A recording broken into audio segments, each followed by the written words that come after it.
There it is. All right, let's get this party started. Hey, everybody, welcome. Happy Sunday. Ciao. When I tell you, I had to listen, I had to give y'all a little taste of it. You know what I'm saying? Just a little bit of taste of it. And how in the hell did we get here today? Did he really say that? Oh, yes, he did. Oh, yes, he did. That was me over there playing in the manosphere, having a good time. But anywho, how did we get here today, child? We are talking all things Brian McKnight. Brian McKnight did a very controversial interview with Anton Daniels on Anton's podcast. And when I tell you the block is hot, the block is hot. The people are talking from YouTubers, big media outlets, other podcasters. We're going to play it all. But first, the question is, how in the hell did we get here? Well, let's take it back. We got here because yesterday we had a segment on I Said What I Said, and Brian McKnight, yeah, he was on the thumbnail. He was on deck. And we played a clip that's been floating around social media where Brian McKnight publicly said his children, his words, they were not made out of love. And I never really loved him, speaking to his ex-wife. People don't like it. People didn't like it. My question to you is, do you not like it because it's the truth? Do you not like it because it hits home? Or do you not like it because you feel like it could have been said in a different way? Do we have an aversion to truth? Is he granted his right to speak his piece, even if it means saying, my children were not made in love? I didn't love her. I was forced to marry her. That would not have been my choice. Now, here's the thing. I saw the clip, but I have not seen the interview. We're going to break down the interview. And we got express permission to break down the interview by Anton Daniels. He came by yesterday. He was like, yeah, you got my permission. I'd rather you guys see the whole take. Now, due to YouTube copyright, policies and procedures, we probably won't be able to play the entire interview, even though he gave us permission. That's just the things that they have in place, right?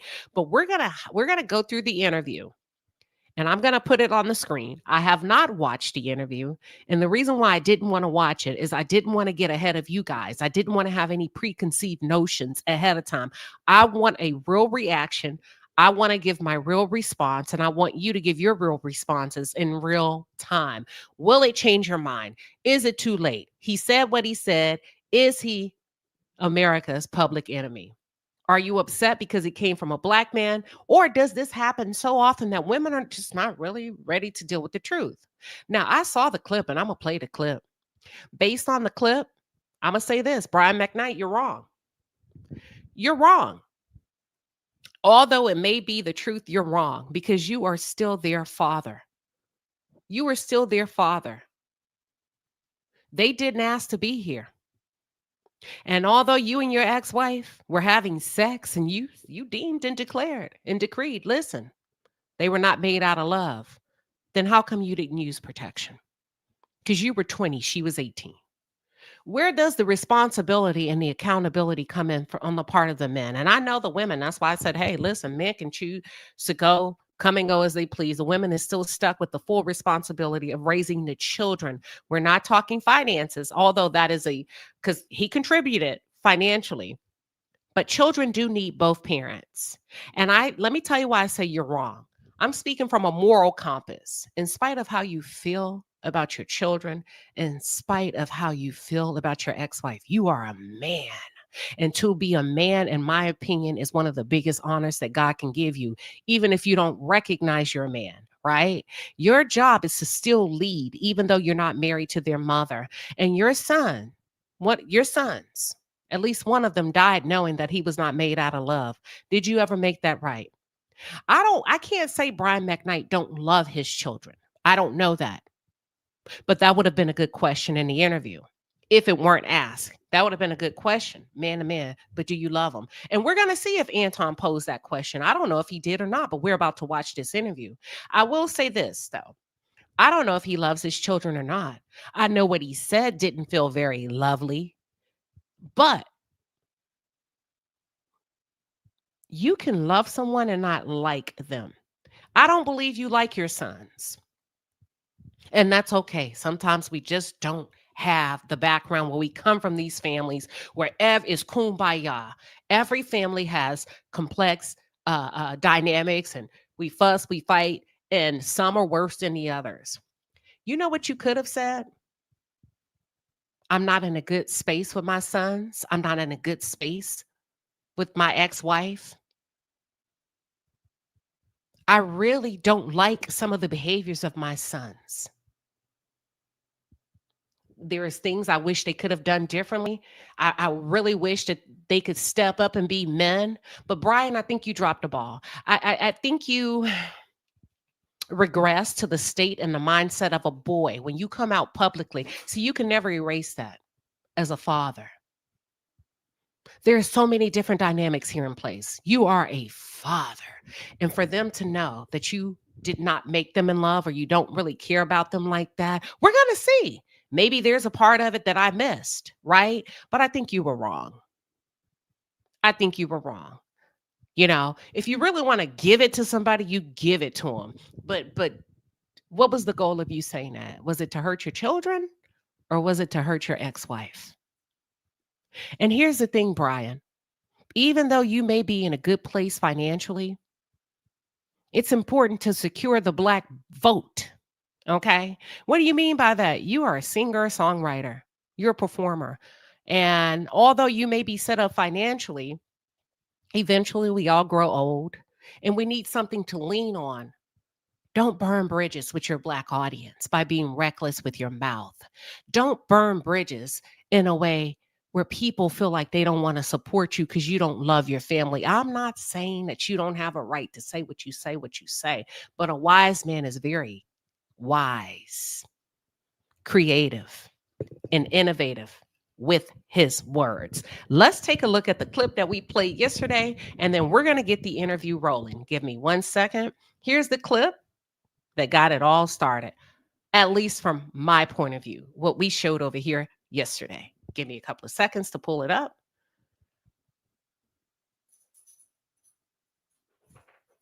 All right. Let me know. You can see the screen. Give me a 1 in the chat.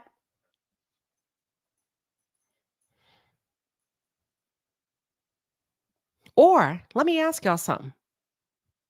Even though he's a father, do you feel like he has a right to speak his piece, even though it may make other people uncomfortable? Is that a true aspect of parenting? That, hey, these kids were not made in love. We were doing what we did and we got pregnant.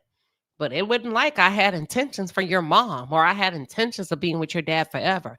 I just didn't want to abort you. And you're here and we're doing the best job that we can, but you weren't made in love. Or is that too much? Is that too tough? Is that too much of a lift for us to take on psychologically? And by the way, for those of you that are new to the channel, if you're new to the channel, welcome to the palace. I am Queen Sheba. I hone in on the psychological and the behavioral traits of the Black experience. Let me know when you can see my screen and we will get this party started. Hold on. Here we go. Here's the interview.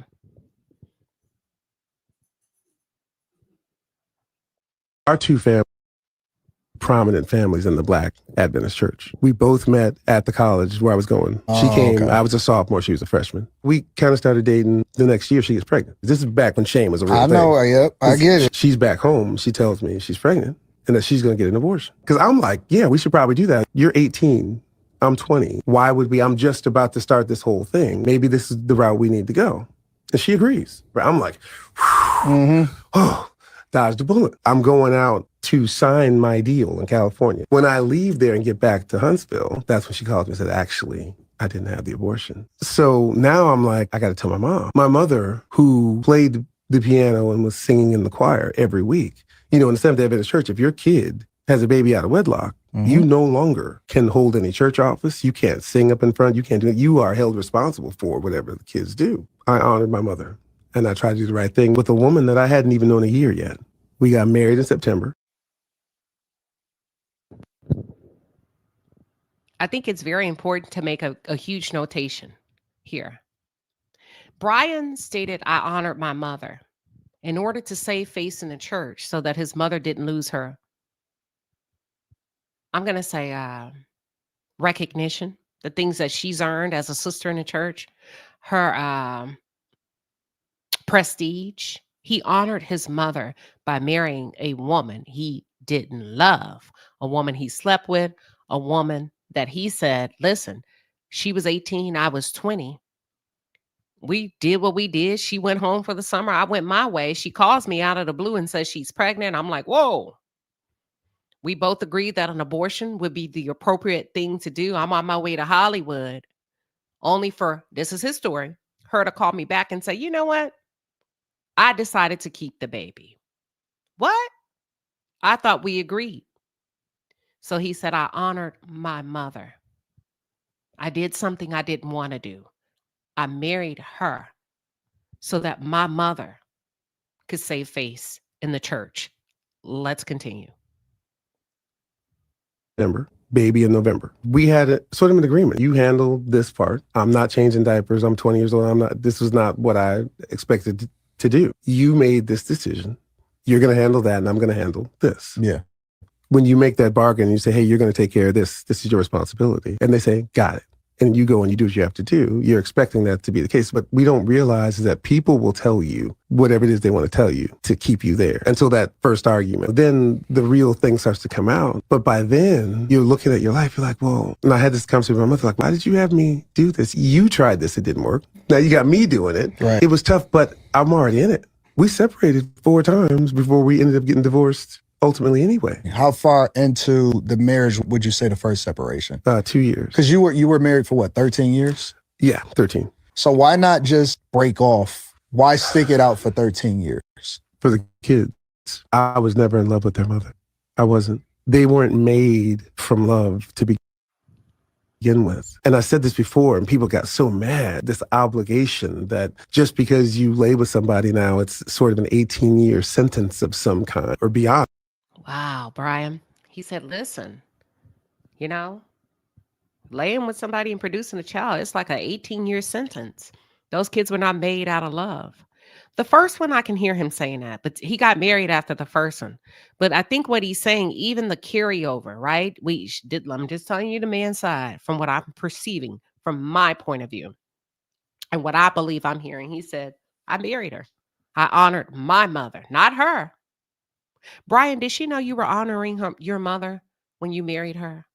Were you forthcoming about how you really felt? I don't love you. I don't like you. I enjoy sleeping with you. I don't have a connection to that child in your belly because what we did was just sex. These kids are not born out of love. I'm asking you to marry me in order for me to honor my mother. Were you honest with your wife? And maybe he'll say that in the interview. Beyond that, because it's forever. There's resentment there. But at the same time, you do have these children and you want to try to do your best to do right by them. If we were never supposed to be together like this in the first place, but we have these children, we both have to do what's right for them. And you're right. What we should have done was just separated for good then. What's that nail in the coffin that then leads both of you to come to the conclusion that you guys are no longer good together, regardless of whether or not you have kids or not? I think we always knew we weren't that. She may have been lying to herself if she thought otherwise. For me, when I realized I could parent those boys without her, I could be a good parent. I could be there for them and I could give them what they needed from me without being married to their mother. Do you think that the kids were the thing that kept y'all together as long as you were? Absolutely. Our 2 families are 2 prominent families in the Black Adventist Church. All right. That's a snippet that you heard. He said, listen, the point of no return for me, and I guess the moment he decided to leave is when he said he thought, and he looked at the dynamics as a man, and he said, thank you for your womb. Thank you for the sex over the years. But now that I'm sitting back and I'm observing this, yeah, I don't really need you. The boys are here. I think I can parent them without you, woman. Let's get into the full interview. I'm going to go through some of the comments really quick before we do the full interview. All right. Journey Mitchell says, ladies, don't waste your womb. Stretch out your lower parts for things like this. Does the woman bear any responsibility? Before we get any deeper into this, they both had sex. And I don't have a dog in this fight, but I want to ask y'all this. They both had sex. They both were of age, 18 and 20. Does the woman bear any responsibility in this to anybody in the chat, or is it all on him? So when he says, we knew what we were doing, she knew we weren't in a relationship. I didn't love her like that. What are your thoughts? Chanel says, women have to pay attention to men that dog the mother of their children. Pay attention. Let's see. We got I saw one. Aquarian says, why didn't he honor the woman he was having sex with? I think you answered it, because he was just having sex with her. And I think a lot of women don't understand that men can stay around for years, even married to you, and have sex with you and allow you to cook and clean and deliver and give birth and not have an emotional attachment to you and don't love you and go through the motions every day and look in your eyes and tell you they love you. And it will even wipe your tears. But at the end of the day, when it's all said and done, they do a podcast interview and say, woman, I never loved you. If the truth be told, I wasn't in love with you when I was inside of you. I wasn't in love with you when I got you pregnant. I felt no kind of way about you in that. So those kids that you have for me, they're not love children. My heart wasn't open when you got pregnant. I didn't get all mushy and warm on the inside. Yeah, I went to the baby shower. Yeah, I went to the gender reveal. Yeah, I hooped and hollered and did all of that performative stuff for you. But no. Love? Nah. Is that a hard pill? Or is that a truth for a lot of men that women aren't ready to handle? That's why I'm saying, who bears the responsibility here? Just Shanae said he said his parents did the same thing. So I'm wondering, did one of his parents say that same thing to him? Well, if you listen to what he said in this clip, he says, I honored my mother. And when a man says that he honored his mother, we can assume that there's a positive feeling from son to mother. But let's get into it, because let me save your comment. We got to get into it. Here we go. Let me tee up the interview. All right, let's get this interview teed up. I will be interrupting throughout because you have to. That's just YouTube's rules, okay? Let me know when you can see my screen. All right. I think we're good.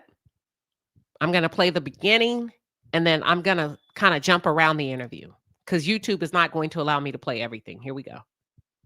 What's going on is Anton from AntonDaniels.com. I appreciate you guys for continuing to rock with me. As usual, I got a special guest, but let me introduce this person a little bit differently, because going forward, I made up in my mind, I only want to talk to people that I feel like I can get true value from. You know, people that could give me some insight, give you guys some insight based off of their history, their current situation, and where they see themselves in the future. And all right, I'm just pausing it because that's just the rules of YouTube, but we're going to get into it. Anton's giving you a little bit of background about how he chooses his guests. Let's continue. I want to introduce, I don't know if I should introduce you as the Brian McKnight that I know or the Brian McKnight that you've changed the name into. Well, the first and last name is still the same. Okay. My middle names have changed. Okay. So I'm still Brian McKnight. It's funny when people want this, how do you want to be introduced? You know, you're a singer, you're a songwriter, you're this, and that. It's like, you know, I'm a recording artist. I'm mostly just a songwriter and a producer and a singer. So Anton, my question is, you say the Brian McKnight, is there a different name, or is Brian McKnight a stage name? But I'm just me. I'm just a regular dude, man. It's like, that's kind of who I've always been. It's like the last couple of years you've kind of set the internet on fire, and we're going to get to that. But I want to discover you as a person, because I believe that there's more to you than just what the blogs put up. There's more to you than just what people create a clip of or a narrative. And so if we can, I would like to start from the very beginning, not so much of your childhood, but I know you were born in Buffalo, New York, right? Correct. And then all right, I'm just pausing it for a second. We may have to jump around and then come back. I want to get to, thank you, YouTube Prime YouTube.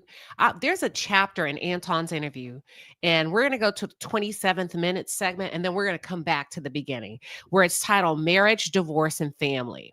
Okay. Um, this in this segment, a significant portion of this interview conducted by Anton Daniels, it focuses on Brian McKnight's personal life, particularly his first marriage and his first divorce, okay? And he describes meeting his first wife in college, the unplanned pregnancy, and also the societal and familial pressures that led to their marriage. He details the difficulties in their relationship, including 4 separations, which you just heard, divorce, and the financial implications of child and spousal support. Brian McKnight did go into detail, and he talked about his strained relationship with his 2 sons, his 2 adult sons from his first marriage, and what he feels like was their turning against him after he remarried and the reasons he had to put them out. He also mentions that there's a defamation lawsuit against his ex-wife and the emotional toll of public backlash regarding his younger son's passing. Finally, in this segment, he's going to discuss meeting his current wife, how he met her, who he credits with changing his life, and having a new son with her. All right, let's get it started. I'm going to have to jump around, but let's start here.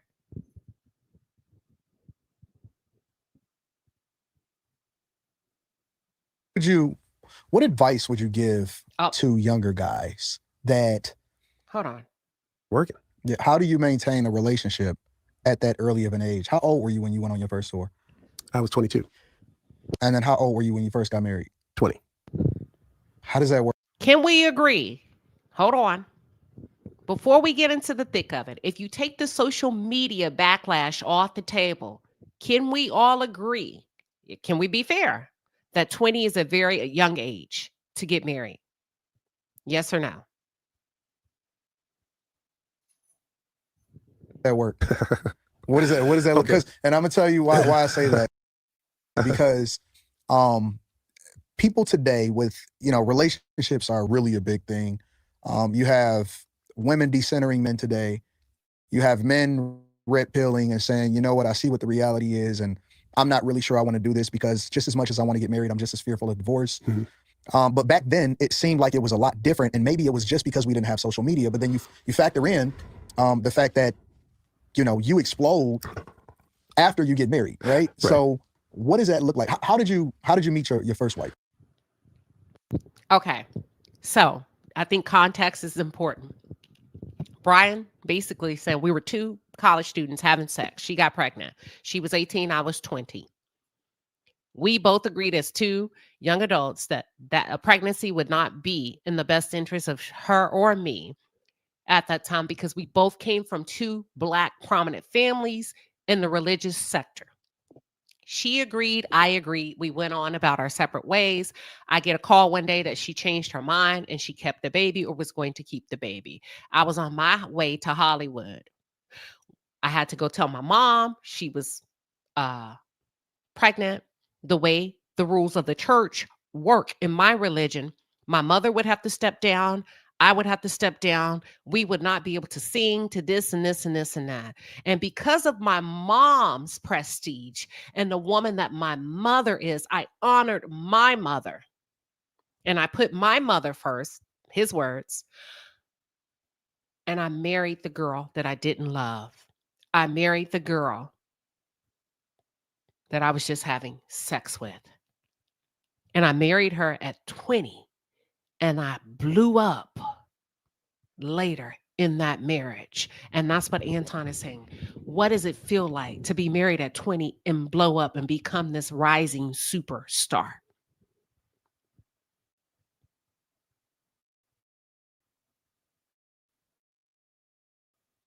So let me preface all this by saying that I hope, and the reason why I decided to do this with you, there might be a dude out there right now who can learn from all of my mistakes.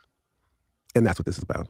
It's not about airing out this or doing that or talking. This is, 2 men talking about how men who are now older can mentor these younger guys into not making, a smart man learns from his own mistakes and a wise man learns. Let me preface this by saying that we never talked about this on the phone. And we've had numerous conversations on the phone. As a matter of fact, I want to let you guys in on a little secret that when we were introduced to each other and when we started interacting with each other, we never talked about interviewing. We never talked about sitting down. And this has been over a couple of years, Couple I years, believe yeah. now. Yeah. And so we just have a normal, organic friendship / relationship. Right. It happens. It happens in this world when you really make a strong connection with celebrities, reality stars. You'll be surprised at how quickly the friendship could bud. Let's continue. Connected by different things that we see happening in popular culture, so on and so Correct. forth. So us sitting down right now is really a surprise probably to you and me, Mhm. because I think that it's an opportunity for you to tell your story, considering, and I want to hear the whole story, Right. considering all of the narratives, right, that's been created. And that's why when I'm asking these questions, I'm asking it because I want to get to foundation before we get to the Correct. truly understand where we at, right? So how did you meet your first So wife? I'm just pausing for a second. Those are YouTube rules. And although I do have permission from Anton Daniels to recap and use his interview, I want to adhere to the copyright policies and procedures on YouTube. Brian's about to go into detail about how he met his first wife. Our two families are two prominent families in the Black Adventist church. Okay. We both met at the college where I was going to school. Oh, she came, okay. I was a sophomore, she was a freshman. You know, we kind of started dating, whatever. Long story short, the next year she gets pregnant. And because these two families, this is back when shame was a real thing. I know, yep, I get it. I already know. And that whole school year, I've been in the studio every day. I was this close to a deal. I told my mother, like, listen, if I can stay here with my aunt, if I don't get a record deal by my birthday, which was June, she's back home, she tells me she's pregnant and that she's going to get an abortion. Right? I'm like, yeah, we should probably do that. I mean, you're 18, I'm 20. Yeah. Why would we? I stand corrected. Earlier, when I gave the commentary, I said he asked her to get an abortion. I stand corrected. He said she called him and told him that she was going to get an abortion. So I have to honor that. I made a mistake. He did not, according to this interview, ask her to get an abortion. According to him, his words, she called him and said that she was pregnant, and she was. Lucy says, Queen Sheba, you, first of all, calm down. Don't use all caps. I know what I'm dealing with, Lucy. I don't think you understand the context of me. Queen Sheba, you don't know the context. Their connection is a hate of Black women. That's why the host is, I know, Anton. Lucy, Lucy, I'm going to have to onboard you properly, but let's get back. But Lucy, don't use all caps, sweetheart. You're more than welcome to go at it, your own opinion. But Lucy, welcome.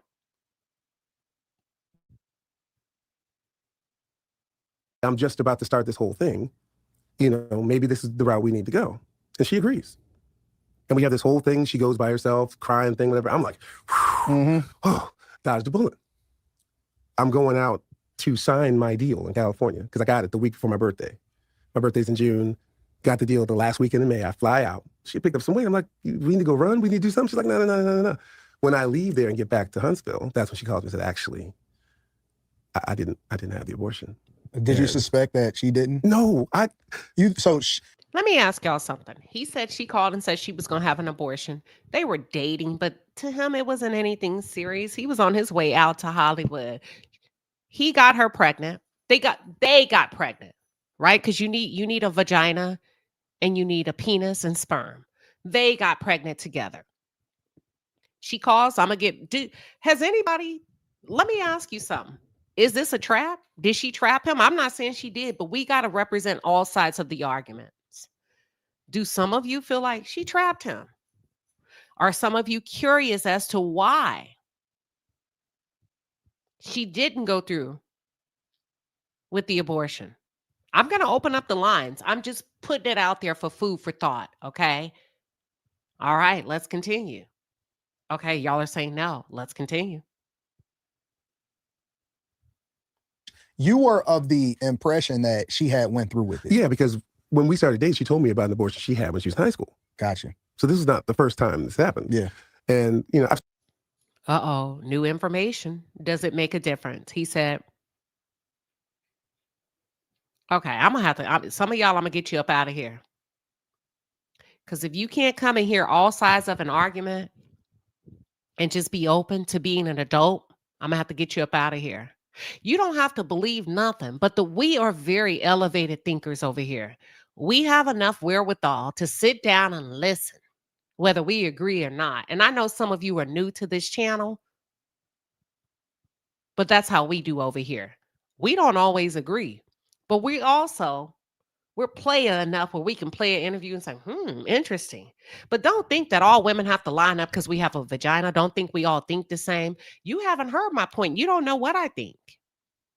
Girl, please, we're not buying this bullshit from men. Listen, it's an interview, sweetheart. That's it. That's all. Y'all, these people don't give a damn about you, or me. What's done is done. But can you show up and just listen and hear all sides? Now, the man just said new information. He said, I did not second guess anything she said. This is his interview, not her words, but his. There's two sides to every story. He said she had an abortion previously. So now we can establish that both church kids from prominent families were extremely sexually active. That's it. That's all. Juanita says her religious beliefs led her to keep the baby. Some would argue, but are you supposed to be having sex? And are you supposed to be aborting babies? Because according to him, she aborted the first baby. But they're both from church families and they're both sinning. That's all I'm saying. Y'all got to chill. Let's go. I've said all this before, so I'm not. It's not new information. It's not new. It's not new information. So now I'm like, I got to tell my mom what's going on, because now we're past the time for all that. We got to figure out what's going on. You hadn't signed your deal yet. I signed my deal. So you signed your deal. I signed my deal. Got you. I'm signed. I'm good. Do you think that played a role? Was that a factor?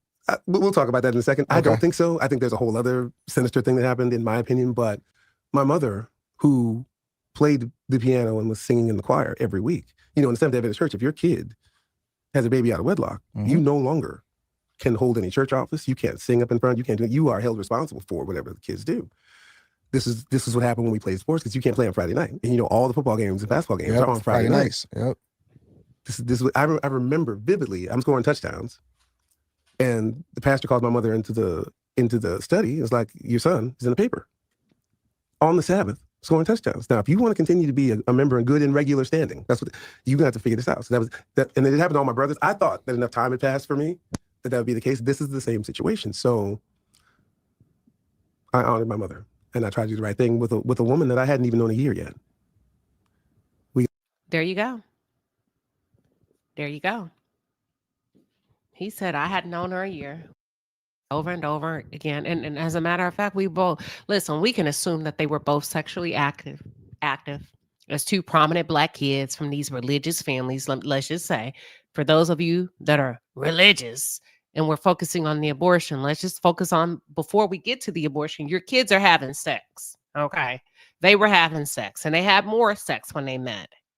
And he said, I didn't know her, and I married her because I didn't want my mom to lose face. How do y'all feel about that? Let me ask the women, because that's a question. Do y'all dig enough when a man asks, or a boy asks, or a young man asks to marry your daughters? Do y'all actually sit down, or do you get the screaming, yes, bitch, let me see the ring? Hold on. Why you want to marry him? Does anybody ever ask who failed who? Did her family ask enough questions? Did his mom put herself ahead of Brian? Like, what are your thoughts on all of this? Because he said, I did it for my mama. My question to Brian's mom is, why would you let him? Why would you let him sacrifice himself for a woman he didn't love? Why would you allow him to throw himself on the guillotine so that you could keep your honor in the church? Let's continue. We got married in September. Wow. Baby in November. I tell guys all the time that the person that you lay with and or have a child with is a person that you are essentially going to be connected to the rest of your life. Right. Virtually. And I tell them that it's probably more important for you to pay attention to who you have a child with, because I see a lot of people, they are concerned about divorce. They're not necessarily concerned about who it is that they have a child with. So you telling this story, yeah, but then also at the same time, doing the quote unquote right thing because I was born and raised in a church also, and so it was the same thing as far as the different things, different people that came back and forth, and if you was gonna lay with her, you was definitely gonna marry her. Now, all the way in 2025, here we are. Yeah. So you sign a deal, but she's still in California. No, so once I signed the deal, the label that signed me, which was Mercury Wing, was in California. Okay. So I moved to California, and she and I and the baby lived with her parents. So that's how you ended up in California, essentially. Yeah, I didn't have to go to California. Okay, so it seems like her parents and his parents were both on the same page. We can establish that. It's important to keep the good reputation of both families. His mother promoted the marriage, and her family opened up their home for them to have psychological safety. And what I mean by psychological safety is a place to live. I will be opening up the lines shortly. Okay. Okay, that's a good question. May I ask what denomination? I think it's he said it earlier. Somebody put it in the chat. Hold on, I got it. Let's see. Actually, let's pause for a second. Here we go. Adventist, Seventh Day. Is it Seventh Day? Okay. Has anyone from the Black Adventist faith spoke out about Brian McKnight? Is he using them as a scapegoat? Or do they only place shame on women? On women only? I think he's a Seventh Day Adventist. I hope. Okay, here we go. Seventh Day Adventist. Yeah, I used to see commercials about them when I was a little girl. So that's the religious background. Let's get back into what he's saying. Oh, yeah. But, I honestly really tried to do the right thing. It didn't work for my dad. It didn't work for me. What was the relationship like? There you go. His dad did the same thing, it sounds like. It didn't work for his dad. It didn't work for him. Let me rewind a little bit. So it seems like he maybe somewhat, he and his dad had similar paths with having to marry women they didn't love. Let me go back. I want to rewind that part, Brian. I got to hear that again. Give me 1 second. Wow. Baby in November. I tell guys all the time that the person that you lay with and or have a child with is a person that you are essentially going to be connected to the rest of your life, right? Virtually. And I tell them that it's probably more important for you to pay attention to who you have a child with, because I see a lot of people, they are concerned about divorce. They're not necessarily concerned about who it is that they have a child with. So you telling this story, but then that's a good point, though. I have to get in there now. It is very important with who you have a child with. I don't care if you're married, if it's a baby daddy, if it's a surrogate, if it's a same-sex marriage. It's going to be very important that you pick your partner like you choose your fruit very, very carefully, because you don't know until the end of who you really dealing with. The only time you're really going to know, in most cases, the extreme parts of their personalities, is if the relationship doesn't work and you find yourself in a co-parenting relationship. Let's continue.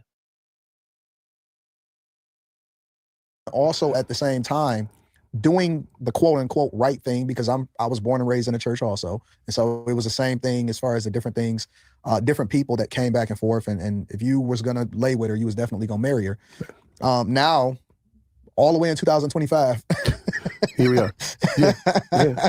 So you signed a deal, but she's still in California. No, so once I signed the deal, the label that signed me, which was Mercury Wing, was in California. Okay. So I moved to California, and she and I and the baby lived with her parents. So that's how you ended up in California, essentially. Yeah, I didn't have to go to California, but, I honestly really tried to do the right thing. It didn't work for my dad. It didn't work for me. What was the relationship like, considering that your life was changing? You were now in the music industry. I don't like that you said that, Brian, because in one breath, you said, I honored my mother. But then in the other one, you say, hell, my dad tried it. It didn't work for him. It didn't work for me. Okay. that doesn't mean that the woman is not a good partner. But I understand what he's saying. But at the same time, I mean, if you're gonna honor, I don't know. That I mean, mm, okay. Industry. You were going in a whole nother direction. You had to tour, you had to promote, you had to do all of these different things. Well, interestingly enough, I was just writing then. Okay. So I was flying back and forth to Huntsville.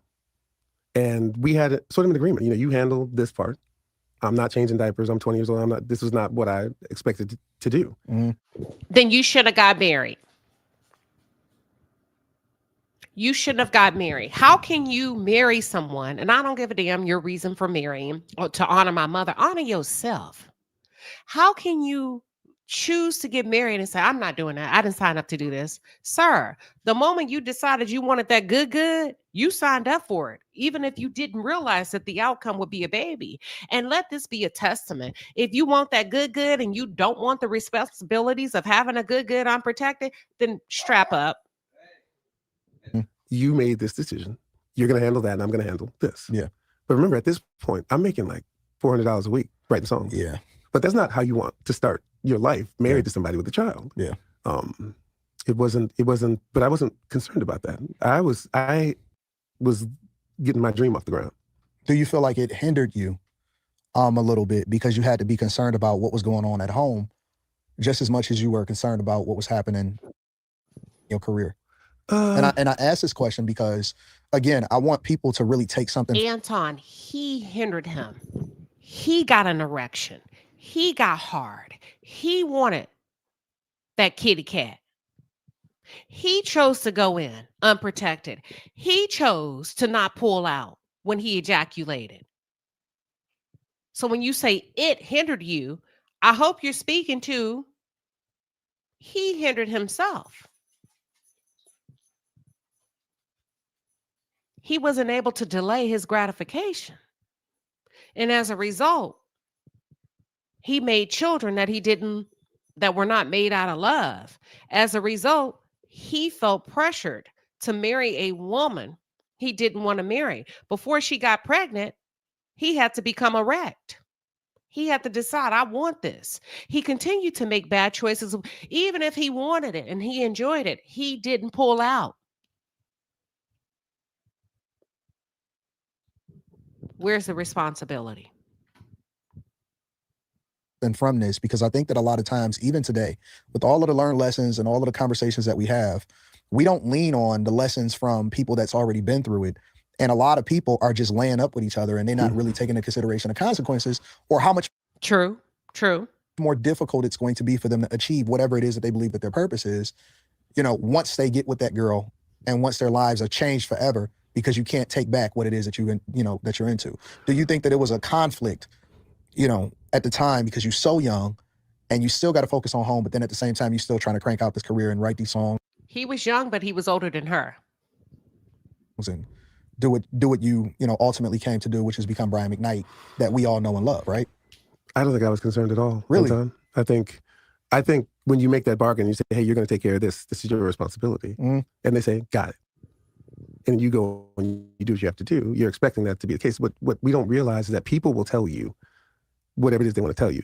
Brian, I don't like it. You took no responsibility in this situation. You said I wasn't concerned at all. You kind of treated her like she's an administrative assistant. Hey, can you get that email out? Yeah, I'm going to get that email out. And what about that abortion that we have scheduled? Oh, okay, cool.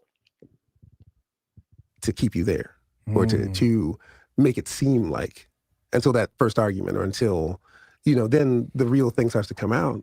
But by then, you're looking at your life, you're like, well, and I had this conversation with my mother, like, why did you have me do this? You tried this, it didn't work. Now you got me doing it. Right. And it was tough, but I'm already in it. I'm in it. And that's the reason why. My only concern is that Brian speaks from the viewpoint of a victim when he's a man that had an erect penis who enjoyed the benefits of her body, but he didn't like the consequences of enjoying the benefits of her body. It's like eaten cotton candy, chocolate chip, homemade cookies, peanut M&Ms, whatever, sour gummy bears, and then you get a cavity. and you don't enjoy the experience at the dental office, but you could have stopped and you didn't. Nobody knows this because it's not in any of these books that are out there. Right. We separated 4 times before we ended up getting divorced ultimately anyway. Really? How far into the marriage was would you say the first separation? 2 years. Because you were married for what, 13 years? Yeah, 13. And so 2 years in, there was a separation. Yep. And then you come back and then Yep. it's another separation. Yep. Wow. So why not just break off? Why stick it out for 13 years? For the kids. Because it almost seemed as Right. though it's the way that we're framing this. How many of you would stay for the children? Be honest. Put I'm only talking to those that would, not those that wouldn't. How many of you would really just stay with somebody you don't like, you don't love, you're not attracted to? And it sounds like, I'll sleep, but I'm just here for the kids, but I'm not happy. Thank you for your honesty. Anna Keys says I. How many, who else would stay for the kids? Just, I'm only interested in no's. No, I don't care. Thank you. Weekends with Winnie said I. Are there any men that would stay for the kids? Listen to me. Not the ones that wouldn't stay. I want the ones that would. Desira said I. Erie says I. Okay. All right, let's continue. I just want to see how many of you would really put your life on hold for your children and stay in a marriage that's not conducive to love, I, and I. Okay, let's continue. Here we go. This, it kind of seems like an arranged marriage to an extent because of the kids. Yeah. Listen, you're torn because I was never in love with their mother. Hold on. Right. We separated 4 times before we ended up getting divorced. I'm pausing because I think Anton said arranged. I just want to make sure I heard what I thought I heard. Ultimately anyway. Really? How far into the marriage was would you say the first separation? 2 years. Because you were married for what, 13 years? Yeah, 13. And so 2 years in, there was a separation. Yep. And then you come back and then Yep. it's another separation. Yep. Wow. So why not just break off? Why stick it out for 13 years? For the kids. Because it almost seemed as Right. though it's the way that we're framing this, it kind of seems like an arranged marriage to an extent. It's not arranged. Let me tell you why. Arranged marriages, you don't get to touch her. You don't get to sleep with her. See, when you talk about arranged marriages, there are men from a traditional sense that get ahead of that. They vet out the male contenders. They get to choose those of value who they feel like would be the most beneficial to their bloodline, to the woman, the daughter, or whomever. Respond, we've raised her so well that she's the best of the best to carry out. Here, it's not arranged, Anton. Let me tell you why. Because those men look forward to those women pushing out their children. That's the whole point of arranged marriages, to keep the lineage, the bloodline, the name going. You don't dishonor your children in an arranged marriage. You don't come on social media in arranged marriage and say, my children were not made from love. My children, I never loved their mother. Because the men that actually participate in arranged marriages understand the assignment, and it's bigger than them. It's about the bloodline that's going to live even when you're no longer living. And even when you're not here on this earth, those boys, those men, those girls are going to carry your name forever and forever and forever and forever. And you're honored that you have the best of the best from an arranged marriage by way of the wife that you could afford. So I don't think it's similar to an arranged marriage, because he would have never gotten to touch her before saying I do and paying his dowry to her family. So I got to get in there. Nothing about this is arranged. This seems like sexual desires that resulted in children that he didn't want. Because of the kids. Yeah. Listen, you're torn because I was never in love with their mother. I wasn't. They weren't made from love to begin with. Mm-hmm. And I said this before, and people got so mad that this obligation that just because you lay with somebody now, it's sort of an 18-year sentence of some kind, or beyond that, because it's forever. And there's resentment there. Mm-hmm. But at the same time, you do have these children, and you want to try to do your best to do right by them. And in a couple of those separations, especially with the younger child, he didn't know me. Mm. He'd come over, he'd dropped off at my house, and he'd cry for however long, and he wouldn't want to be there. And it's understandable why he wouldn't. Let's do this, because we're not going to put the responsibility on a baby. You didn't know him. It's not about he didn't know you. You didn't know him. He didn't know me. He's a kid. You didn't know him.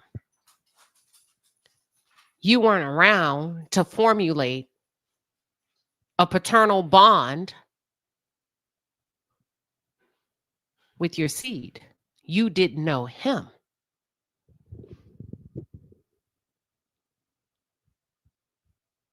You were not able to form an attachment with him.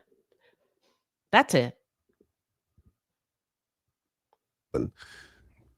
If we were never supposed to be together like this in the first place, but we have these children, it's a two-parent situation. It's not one. Yeah. It's not, we both have to do what's right for them. And you're right. What we should have done was just separated for good then. Yeah. And we didn't. And the last separation that we had, and we came back, it was because of that. It was like, now I was 98, so he's 6. Mm-hmm. And he's still feeling that way, even though he's been living in the house with me, and now he's back gone again. And I was just like, listen, I need some time so I can have a better relationship with him. Yeah. And ultimately, once I felt like... Brian, I think the truth is important. And I think people would have more of an understanding and create a space for you if you simply said, I didn't get a chance to bond with my youngest son. I was forced to marry a girl out of religious pressures, a woman that I didn't know. I failed myself by sleeping with her. I was on the road. I was going back and forth between Huntsville, Alabama, and California. I didn't form the bond that I wanted to with my younger son. And when he became 6, I needed more time.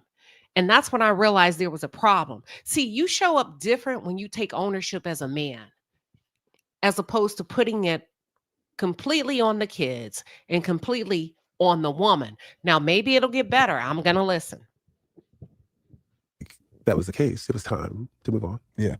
What about, what was the nail in the coffin? What was because you had been through the separations multiple different times, right?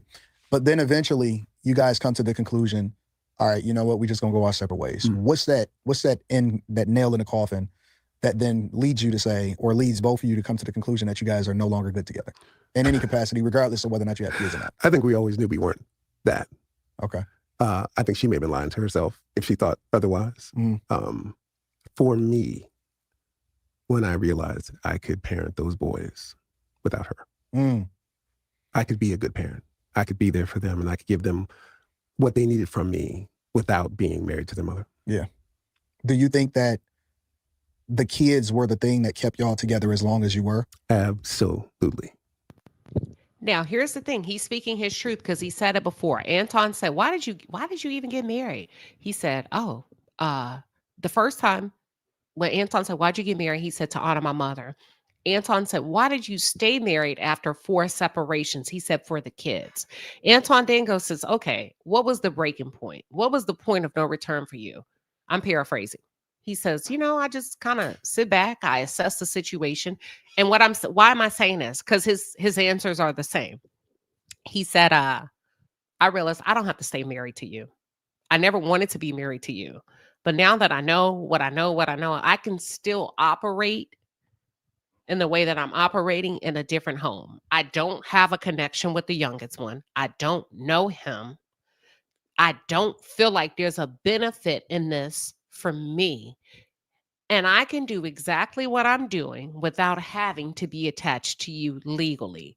That's what he's saying, you all. That's how I perceive it. Let's continue. Wow. Because I see so many guys going through the same thing. Right. So you guys wind up separating for good. Does the relationship, and when I say relationship, the dynamic between you two, does it ever Is it ever good afterwards? It's not bad. The question, was it good while he was in it? Most divorces are not good after, right? That's the low-hanging fruit. How did you carry on with a woman you didn't love? How were you able to lay with her and trick her and make her feel like she had the most desirable husband? How did you show up like that? What did that look like? Did you feel guilty? Did you wear a mask? Were you mean? Were you nice? Were you disconnected? Did you have depression? Were you an asshole? Were you a saint? Were you a sinner? Do you know what I mean? Yeah. We didn't talk unless it had something to do with the kids, which was great. Yeah. You know, so we separated in 01. Okay. We'll get to the finances later. We divorced in 03. Okay. So for those 3 years, they lived in LA and we're back and forth between our two houses. When we got divorced and she got her final settlement, she wanted to go move to North Carolina, be closer to her parents, and her money would go longer, obviously. Did you, and I'm okay if you don't answer this question, do you feel like you got taken to the cleaners financially? No. You don't? Why? No, I'm glad he told you no.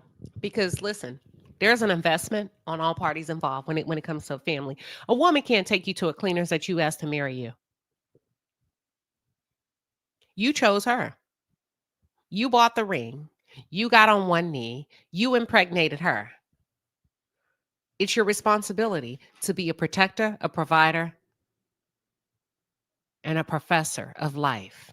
And what I mean by professor, giving your prayers and your honor to God, that even with or without you, right, whether you're here on this earth or not, that your prayers will be heard and God will cover your family. She can't take him to the cleaners. He chose her. He chose her to have access to anything that he would earn. She may feel like he took her vagina to the cleaners. You get what I'm saying? So I don't know if I agree with that. She may be, did you feel like he chose? I don't know. Why you say that? Because it could have been a lot worse. How were you able to get through?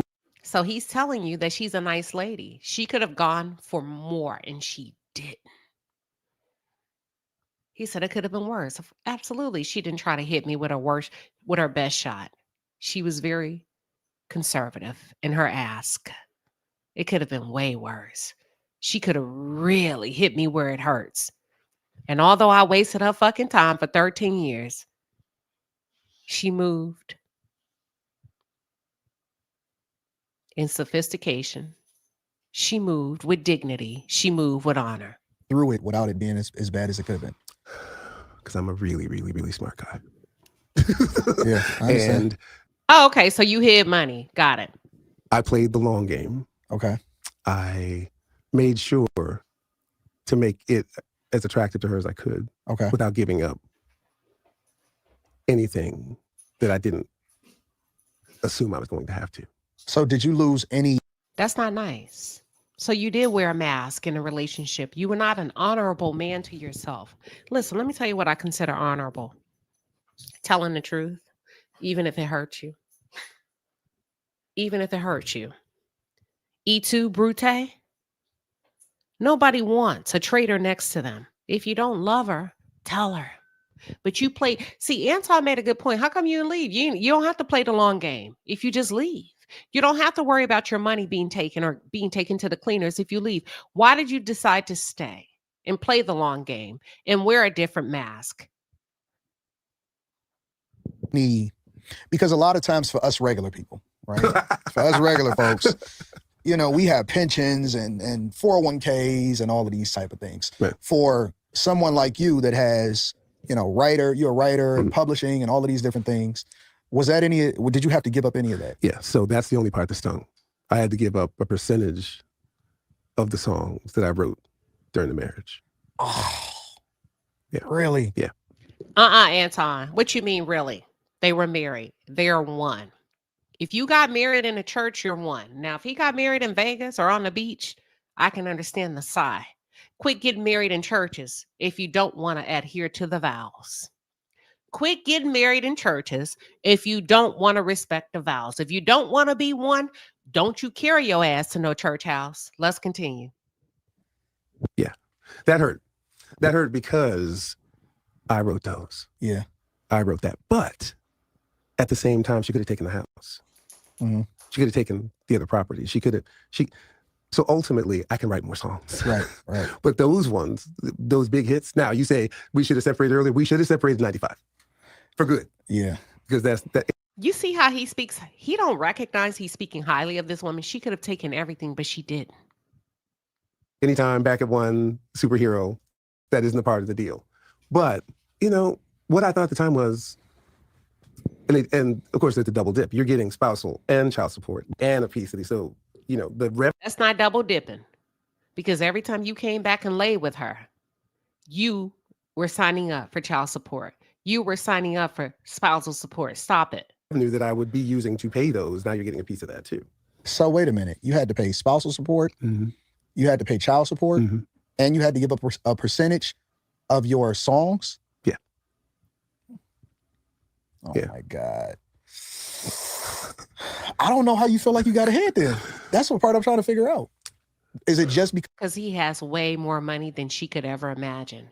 He gave her he got ahead because he never loved her. He got full access to her body for a number of years where she couldn't go be with another man. He told you he wore a mask. He set it up. He made it so attractive that she could never detect that she was sleeping with the enemy. That's how he got ahead. He hid money. He got her, he impregnated her. She gave birth to his legacy that he don't like. That's how he got ahead.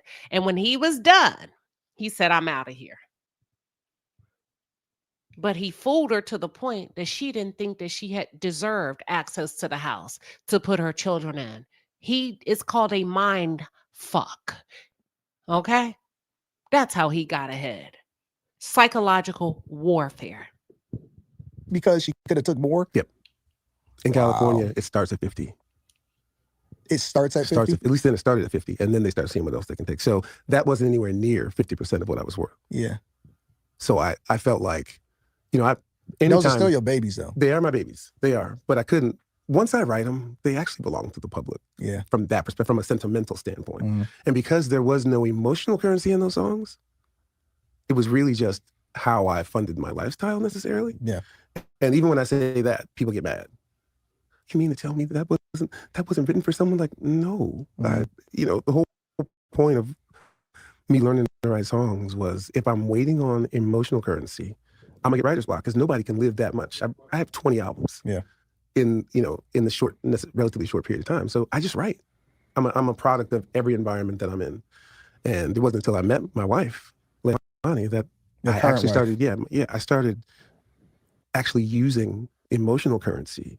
All right. So you heard it. He said he's gone through this. And I'm not mad that his truth is his truth. My only wish is that you would have been truthful from the beginning. That's a real man. Now he's saying it wasn't until Leilani that he met that he began to show up in life with his full heart. You can't be mad at that. And here's the thing, women, some of you sign up for this trickery. Some of you sign up for this foolery. You give yourself away way too soon. You have no parameters. You have no requirements. A man can have his way all day with you. All day, every day, over and over and over and over again, can impregnate you, can sleep with you, can smack it up, flip it, and rub it down. Oh no. And you do it over and over and you get mad when they leave. You did not posture yourself to be a woman that's to be respected. You gave him everything. He didn't have to earn anything. He leaves you. He comes back. He cheats on you. He goes with another woman. He dumps you. He comes back. Whatever. And you sit down and you take it. And many times, most women take it for fear of being alone. And in the words of Miss Seeley, or what's her name? Miss Sophia, you better bash Mr.'s head in and think about heaven later.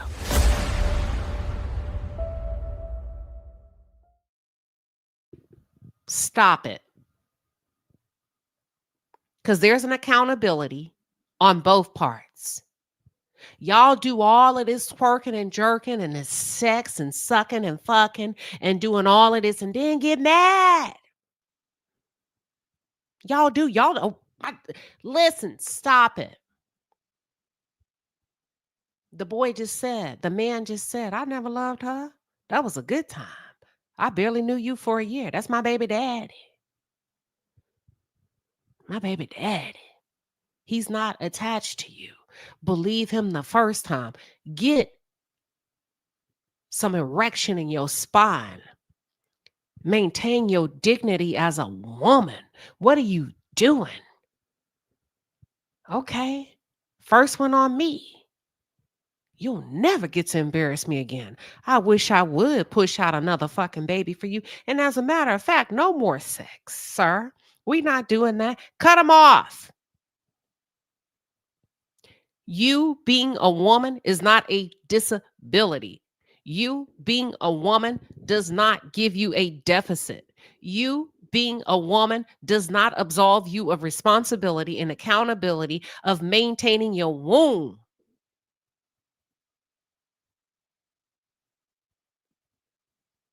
There's a song. My daddy said, hey, do you understand how humans work? What you talking about, Dad? He said, it's a song. You just keep on using me until you use me up. He said, that's exactly what people will do. They will use you up. You get to choose how people treat you. You get to choose your boundaries. And if you don't have them, you better find them, because you will get chewed up and spit the hell out in this world. The man told you, I made it attractive. I made the benefit package attractive. And at the end of the day, although she felt like she walked away with everything, she walked away with nothing. It could have been worse for me. She didn't even think she deserved a house.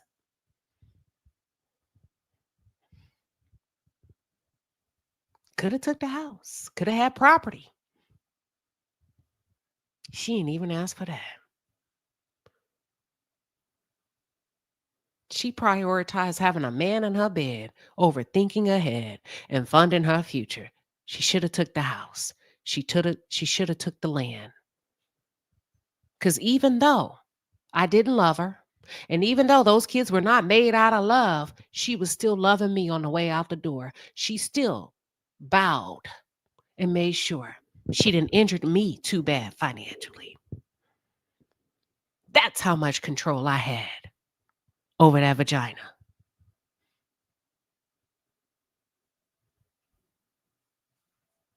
Hey,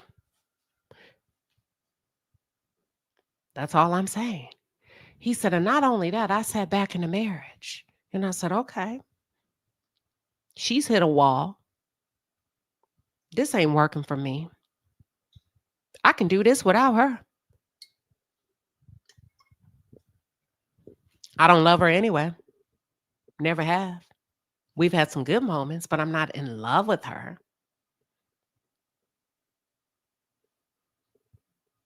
So Brian McKnight ends the interview with advice and reflections. This is where he offers advice to men considering early marriage. And I'm going to have to agree with them. I would want my child marrying at 20. That's why I don't know why your mom pushed you to do it, but I get it. You said it. You honored your mom. So your mom placed her needs, her position in the church ahead of your well-being as a man. And I don't know if your mom wanted to make it so bad or if your mom wanted you to make it so bad. Anton, I wish you would have asked him that. Do you feel like your sacrifice was for your mom or you? Who would have lost the most had you walked away, you or your mother? So in this clip, Brian McKnight is going to offer a little bit of advice to men considering early marriage or parenthood, drawing from his own experiences, and he's going to reflect on the public's perception of truth, their perception of his truth versus narrative, and criticizes certain media personalities for promoting ignorance. Let's see, because I believe some media personalities had something to say about this interview. Let's get into it. Blessed. And I just want to thank you. Not everybody has the courage with their platform to sit down like this. And I appreciate you. My wife, my family, we all appreciate you. Well, we are. What advice would you give to younger guys that are considering getting married early or considering having a child early, what is the recommended age? And I know it's based off of maturity, but if we just had to shoot an age out there, what do you think is an age where guys should probably start to evaluate whether or not they actually want to be in a relationship long term, and if they want to have a child with a woman? I think it's some of the same things you talk about. You know, until you are financially responsible, Mhm. until you are mature enough, until you meet who you deem to be that one person that you know that no matter what happens, you're always going to be together. I don't think you should be entertaining that at all. And I don't think you should be having sex with anyone. I don't think you should. I got to respect it. I got to respect it. He said, listen, if you're not willing to marry her, if you don't like her like that, if you're not willing to financially invest in her, pull back. You shouldn't even be out there like that. If you ain't got the money, if you ain't got the heart, the dedication, the discipline, the wherewithal, if you're not a man and you just a grown boy, sit down. I agree with them. You should be out here playing the field or doing any of that, because this is the way lives are ruined. Yeah. Period. You said that something that you said in this interview that resonated with me. You said that if you had to do it again, you wish you would have been a virgin. Yeah. With meeting your now wife. What does that mean? Like, because a lot of people won't be able to really put that together, because I think that we live in a culture where everything is at your fingertips. I mean, you can go and pick up your phone and find anything you want to find at this point. You said that you wish you would have, if you would have done it again, you would have been a virgin. I would have waited, because she deserves to have been the only person that knows me in any way. Do you think that y'all... I appreciate that. So even that's interesting to hear a man say, you know what, if I could have done it again, I probably wish I wouldn't have had so many bodies. And I think it's important that as parents, as men and as women, when you raising these young bucks, 19, 20, 16, do y'all really be talking to them and asking them, hey, you having sex yet? You thinking about it? What's up? What's your mindset on that? Because here's my opinion. He's saying, I wish I would have never done it. I wish I would have came to the table clean with discipline in place. That y'all met each other at the perfect time? Because see, you've amassed a ton of wisdom from your lived experiences to where you truly can appreciate her, I'm assuming. And you don't get it. Like let's say hypothetically you guys had met in 95, right? And that it wasn't in a previous relationship. Do you think that you would have seen her the same way that you seen her when you met her at that? Absolutely. Really? Mm-hmm. See, I had to come up to her level. We can stop there. If you understand what he just said, no. Do you I know she white and y'all don't like that, but did you understand what he just said? It don't matter if I would have met her in 1995, 2025, 2005. Do you understand what he just said? Y'all ain't gonna like it. I'm finna open the line. Do you want me to tell you what he just said, basically? See, y'all are seeing white and black. That's not what he said. He said she has standards. She had standards. I had to rise up to be with her. See, men got muscles. The Bible says the men are put here to what?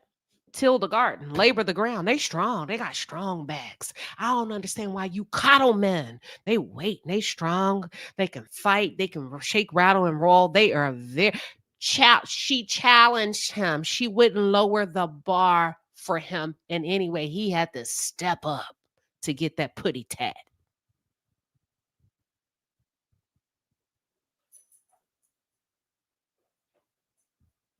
His words, not mine. 2, I hear you. I'm telling you what the man said. 2 say maybe she has standards because she already had kids. Who knows? But the point is, when he met her, she wouldn't let him do to her that he was used to doing to every other woman. People come to you in the same package. It don't matter if you white, black, yellow, brown, whatever, fat, skinny, po, broke. Let me tell you something. People does what work. Don't think that Brian McKnight came to this woman because she's white or Asian or a different color and was like, I'm going to change for her. That nigga came the same way he was stepped to one of y'all. She said, What is this? What is this that got me feeling so good right now? What is this? He said, I had to come up. Listen, Simone say bullshit. She had no standards. She was a 2-time baby mama, 2-time baby dad. It don't matter. I told you niggas like hoes. Y'all keep thinking that because a woman has slept around that a man's not going to love her. Men love what they love, what they love. You can be the biggest hoe on earth. But if he likes you, he likes you. Quit. And we are highly conditioned as women to think the more chastity you have, the more mild-mannered you are, and the more you pretend to not be worldly, to not. No. They like what they like. What they like. And he said, I had to step up. That's why I liked her. She was different. Some may say that's simping, and I don't agree. I don't agree with that because she's everything that I wanted.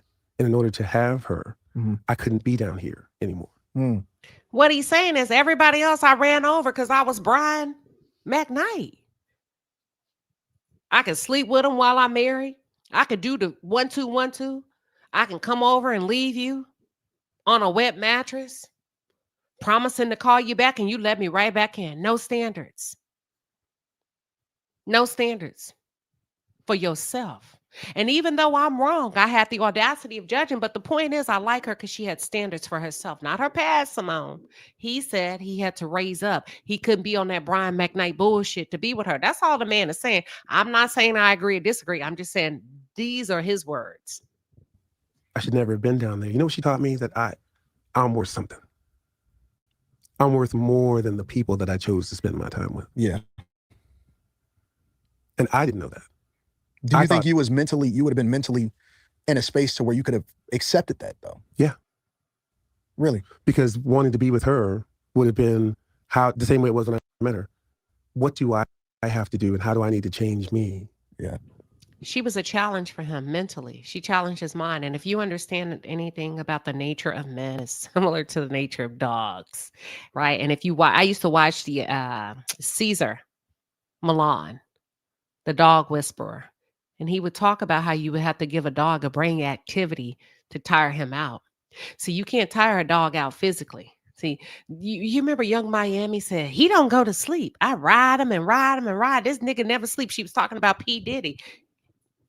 You can't wear a man out physically. They're ready. Give them 45 minutes in between. They're ready to go and go. You can't wear them out by sex. You can't win them over by sex. It's just natural. But what he's saying is, and what the dog whisperer was saying, give them a brain activity where they have to go home and think. They got to turn off the phone to think, who is this girl? She ain't all that. She all right. Well, who is she? Well, she can't take my calls. That's all I'm saying. I ain't even getting deep on y'all tonight. I truly believe it was divine. Yeah. God knew where I was headed. God knew where I'd been. And he knew. I think it was his timing. Mm-hmm. But if his timing would have been in 95, it would have been exactly the same thing. A lot of guys at this point, because of their lived experiences, maybe it was a divorce that they went through, or battling back and forth when it comes to custody and family court laws and things like that. A lot of guys have pretty much sworn off ever getting themselves into that type of situation again. But you've defied the odds and, kind of sort of made a way where I'm assuming that maybe you were feeling some of the same feelings prior to meeting your now wife. Did you ever see yourself getting remarried prior to meeting her? Like, did you ever think in your mind, you know what, I probably will get married again? No, but it wasn't because of the first marriage. It was just... Okay. He said, yeah, I don't want to get married, but not because of my experience with her, my first wife, or anything like that. It's because I didn't see what the value was for a man. Yeah. A lot of men feel like that, y'all. Right, wrong, or indifferent. I know a lot of people are triggered. You don't like what he's saying. I'm not saying I agree or disagree. But if you just listen, sometimes you need to be a fly on the wall in a cigar bar and be quiet and listen and say, bet, I got it. I don't agree. Men are from Mars, women are from Venus. It's not for us to agree or disagree. It's to enlighten and to understand the mind of a man and how it works. Period. So that you can up your game. It's all right. They do feel like that. They do. I'm telling you, I got I'd be like, what? Nah, you can't be doing that. That ain't cool. Nah, I do. That's my truth. I don't care. Did you tell her that? Nah, because she don't know how to listen. All right. I'm not saying you should do anything differently, but you can pick up what somebody's putting down, whether you agree or not, and be open and learn something. So once you get out there with dating, you understand what it is. Now, let's skip to the part where Brian had to say something I do believe about Joe Budden. Here we go.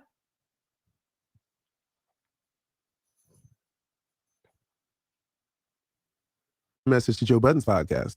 Crickets. Nothing. Mm-hmm. But who's that Mark, the guy, the political Mark guy? Lamont Hill. Let me tell you something. I'd destroy that dude. Yeah. I would destroy him. Not physically, but No, in I a understand debate, what you're saying. because you don't even know me, but you call me an asshole? Yeah. Well, I look at Mark Lamont Hill. There's a segment of people that are what I like to call, they like to champion themselves as intellectuals, right? And that they truly believe that they're smarter than everybody else. But I don't really believe that because I never see the results. Right. It never translates, right? So I see people handing him I see people handing him his ass all the time. yeah, it's easy. Well, I mean, I'm gonna say this: how a man builds his house financially, intellectually, spiritually, physically is not another man's business.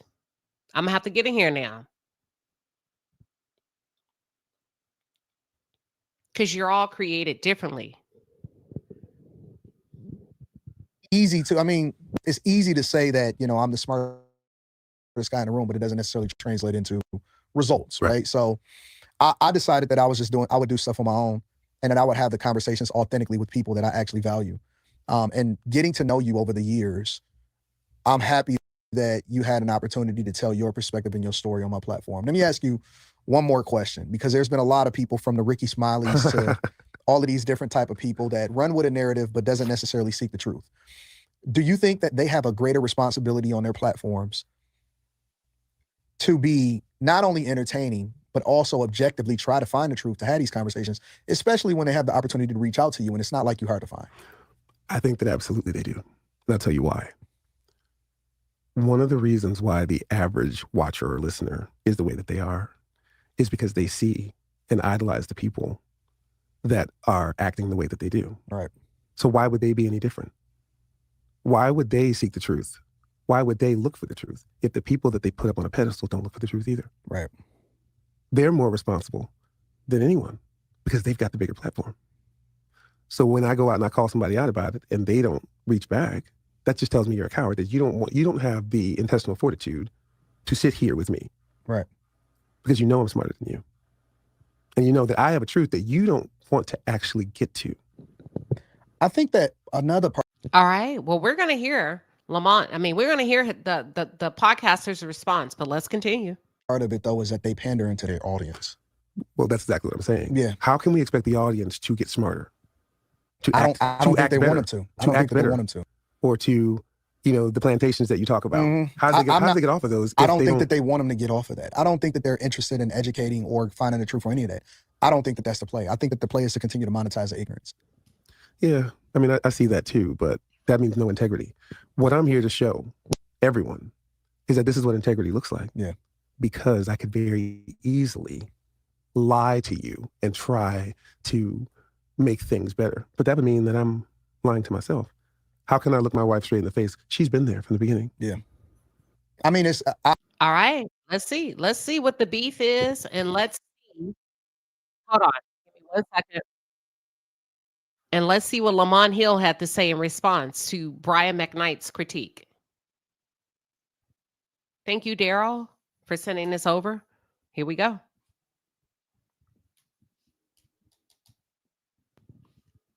Y'all ready? Let me see if you can see it. We're switching. What is Brian talking about? Here we go. Yeah. Uh-oh. Hey. If you missed it, Brian. Do I ever cross? That's me. My side. Okay, but or a basketball fan or a fan. No, guess who? Hold on. It's a lot. Right. Fresh out the break.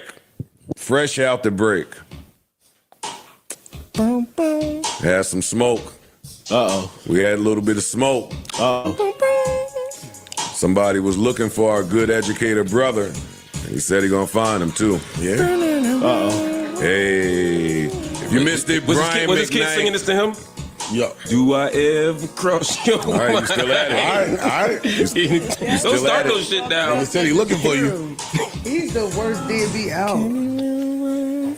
Our good brother Brian McKnight went on Anton Daniels' podcast and shared some things. I have a clip here. He shared that he reached out to the Joe Budden podcast so he can attempt to be a guest. Okay, I'm pausing it because that's the rules on YouTube, and we're just going to recap in real time. I hone in on the psychological and the behavioral traits of the Black experience. Let's see what the rebuttal is. Who caught that message? I want to let Mr. McKnight know I have never received that message. You must have sent that to like the pod page or something. Because if you would have sent that to me, we would have handled that in a heartbeat. So how can he reach you? You know, I got you singing at my wedding. Maybe you don't know. No more. No more. Why not no more? Wait till we done. Oh Shit. come on. Burn that bridge. Anyway, I have this. Better get it back up. I have this clip here. Like to hear it. Here it go. Because here's the thing. Why can't we sit and talk about it? Yeah, I agree. I send a message to Joe Budden's podcast. Crickets. Nothing. Mm-hmm. But who's that Mark, the guy, the political Mark guy? Lamont Hill. Let me tell you something. What's the guy's name again? I'd destroy that dude. I would destroy him. Not physically, but I understand what you're saying. because you don't even know me. But you call me an asshole? Yeah. Yeah. Well, I look at Mark Lamont Hill. Get him, Anton. There's a segment of people that are what I like to call Now, Anton, I'm going to say this. This was your opportunity to remain neutral. In spite of your beliefs, but as an interviewer, I know you started off the interview saying that you pick people that can add value. But in adding value, you also want to open up the ecosystem to be able to speak with more people, whether you agree, disagree, like, or don't like. Stay neutral. Let's continue. I feel like that was a missed opportunity. Let's continue. they like to champion themselves as intellectuals, right? And that they truly believe that they're smarter than everybody else. Tell them. But I don't really believe that because I never see the results. Right. It never translates. Now, Anton, you are now. This is where shots are fired. You are taking direct shots during your interview with Brian McKnight against other podcasters. I think it's unnecessary. I think if you have an opportunity to offend and you know you can take the shot, you didn't need to take it in that moment. You was already doing your big one by sitting there interviewing. You could have let it ride. And if you wanted to take a shot, you come back and take it later. Oh, so See? I didn't even know shots fired. There we go. it's easy. Whoa. I mean, Let me rewind that. it's easy to say that, Let me you know, I'm rewind the that. smartest guy in the room, but it doesn't necessarily. Hold up. You heard what Brian said. It never translates, right? So I see people handing his I see people handing him his ass all the time. yeah, it's easy to. I mean, it's easy to say that I'm the smartest guy in the room, but it doesn't necessarily translate into results, right? So I decided that I would do stuff on my own. We don't need the rest. Nah. We don't need the rest. We kind of got it. I went and watched the whole episode to make sure it wasn't anymore. It was So just did I. this. I know you did. I Oh, know you know you I did too. You It's know part I of the did. job. Yo, Yeah. where does it translate? How do you measure Whoa. that? And they were talking about two different things. That's the funny part. They were just Like, how do you measure that? Mark could be resonating with a whole bunch of different people and improving people's lives every single day. You can't measure that. Ish. Fight your fights. No, I Fight.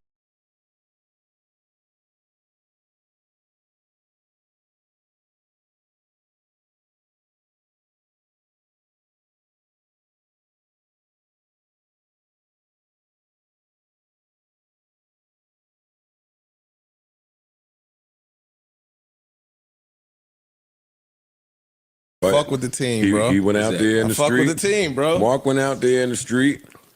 Homeboy is here. He came to the block. Let them at least get their one off for a couple of sheets.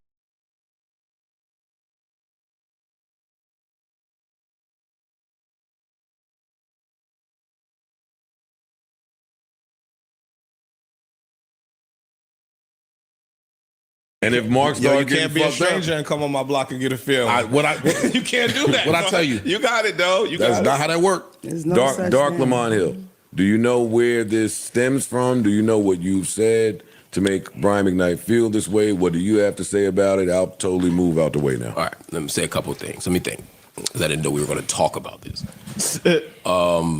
I didn't realize I was mute this entire time, but I said I love the fact that Joe Budden was able to tell Ish, back up off of it. Even though we gang, we are men that are capable enough of going toe-to-toe individually. We not with the jumping. We don't have to escalate yet. I love it. You don't have to exert dominance in a situation that doesn't require it. Let the two men test each other. That's it. That's all. Here we go.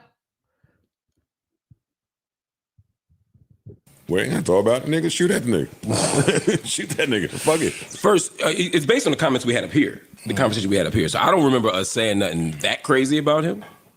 I don't remember. Oh, we did. We've said no, some we things. did. I don't think it was crazy. I haven't, but No, I don't think there's anything crazy about him. I don't remember calling him an asshole, but he's an asshole. Let me be clear. Brian McKnight, is this my camera? Brian McKnight, you are an asshole. That's it. He looked in the camera. He said what he had to say. It was direct. He didn't do a word play or wordsmith. All right, look, I don't have a dog in this fight. Let's continue. And that's okay. It's not a beef. We ain't got no issues. You're just an asshole. I'm basing that on having interviewed Brian McKnight lots of times. Since you bring, I wasn't gonna mention this, but I've interviewed you lots of times. You were rude and nasty to everybody on my crew. Everybody on my team, you were nice to me. But the measure of being an asshole isn't how you treat the host, it's how you treat everybody around him. Yeah. And you've been a dickhead to them. No disrespect to you, except you're an asshole.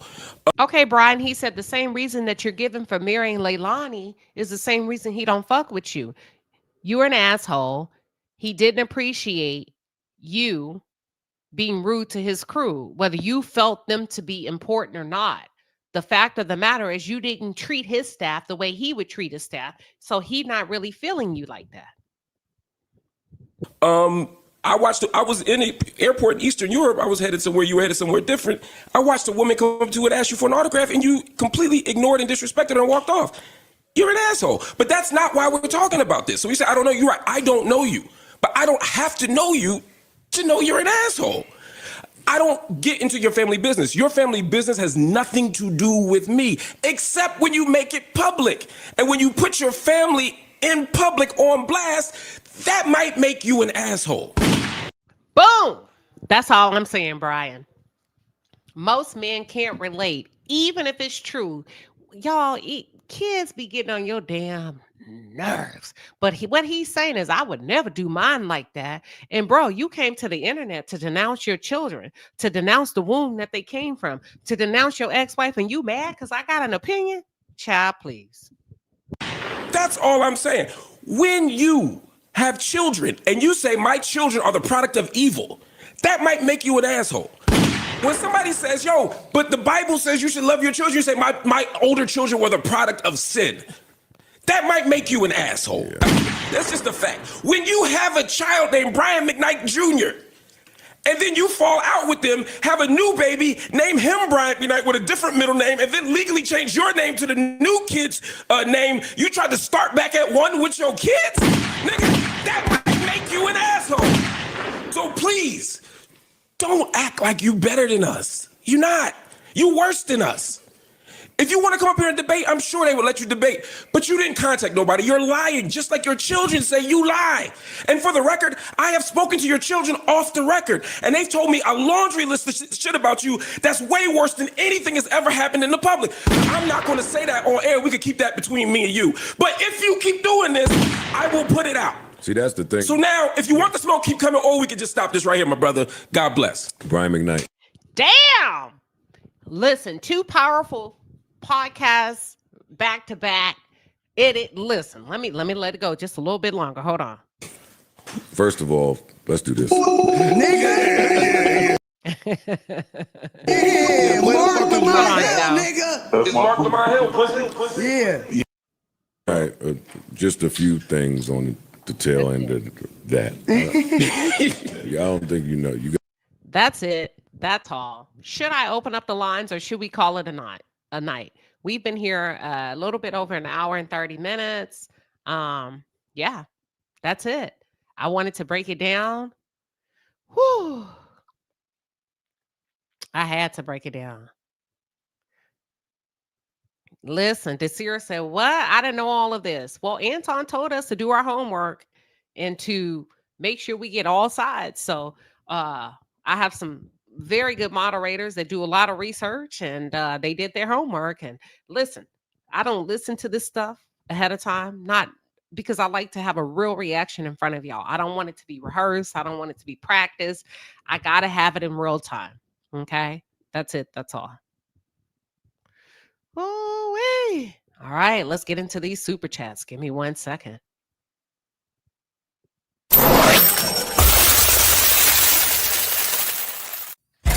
All right, Palace, the Super Chat Squad is in the building. We appreciate you, baby. The Super Chats are fire. Get in your bag. That's a lot of money.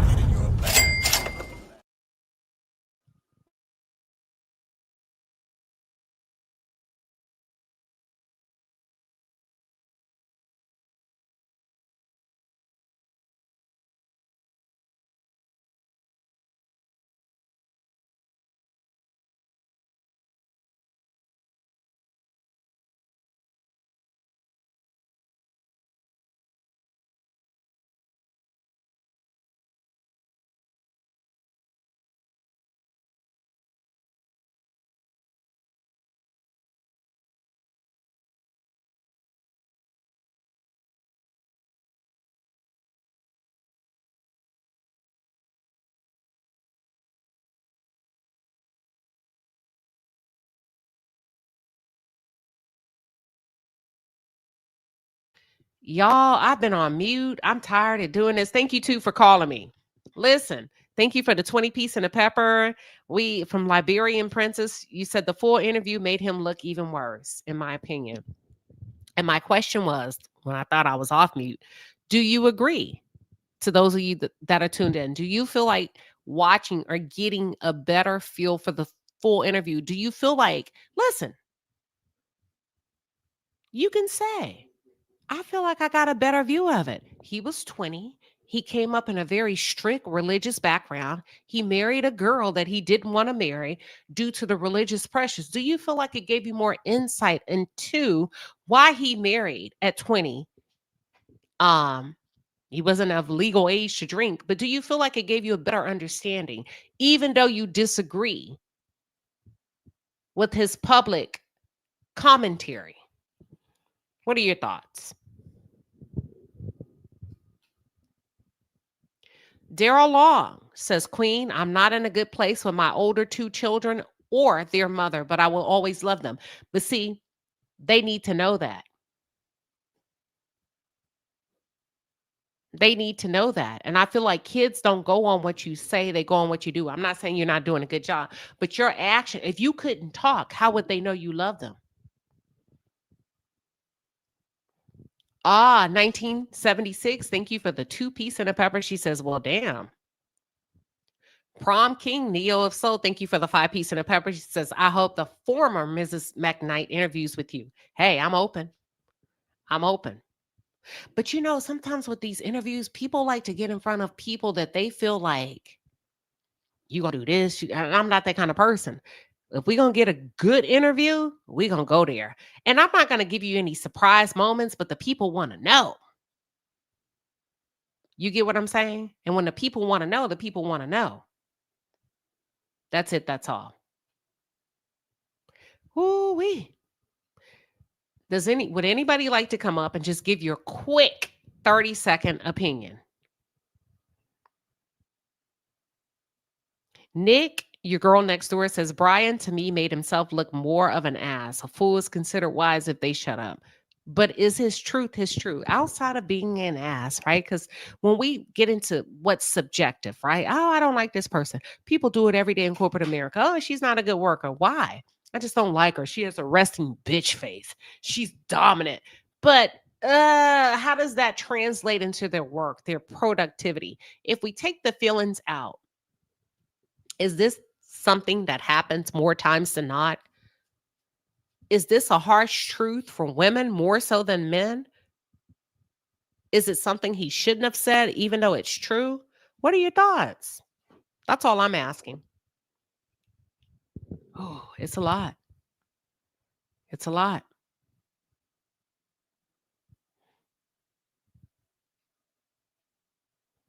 Okay, Justine Ari says his truth, but he's making it his mission to deliberately hurt his ex-wife and those children.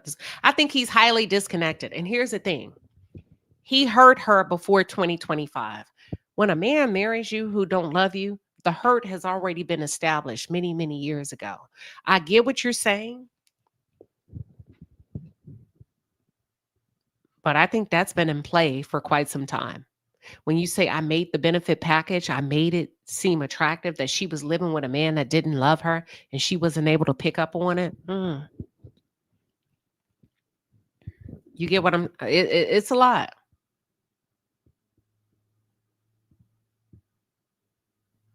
Some people feel like Brian McKnight speaking this way regarding his children is terrible, even if it is his truth.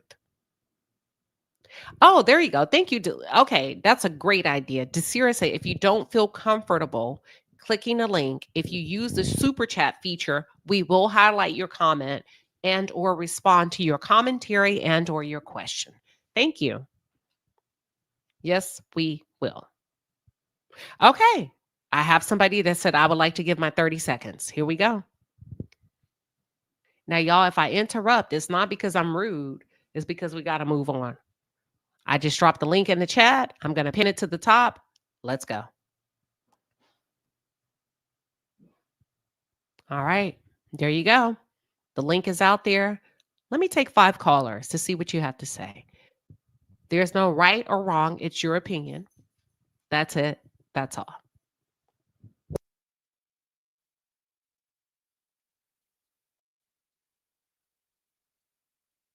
I think we have our first 2 callers. Give me 1 second. We're going to get this party started. Let me go with Lil Miss Tutu. Welcome to the show. What are your thoughts? Lil Miss Tutu. You're on mute. Oh, I was mute. Hey, Queen. Hey, Chad.